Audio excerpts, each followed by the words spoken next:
Si Karundang Bobby Braceros. Saya hapong balita sa rehiyon, ha?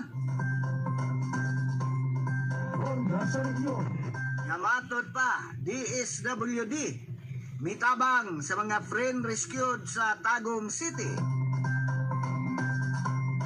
Karundang Bobby, ihandos mo.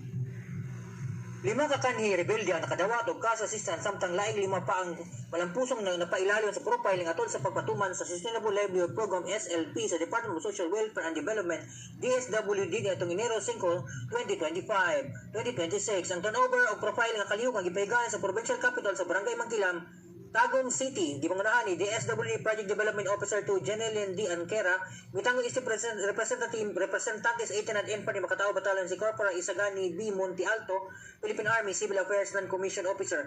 Ipatuman ang kalihukan aron tabangan ang mga kanhi rebelde sa ilang pagbalik sa normal kalihukan, pinaagi sa livelihood assistance ug socio-economic nga suporta. Samala sa mga opisyal nga padayon nga pagpatambayayong sa nagkaidayang ngayon sa gobyerno nagpakita sa ligong paningkamot sa estado sa panagpaligon sa kalinaw, pag-iuli o malumtanong kalambuan sa Davao del Norte. Para sa Radyo Ronda Balita Southern Mindanao, kini si Bobby Braceros Jr. reporting.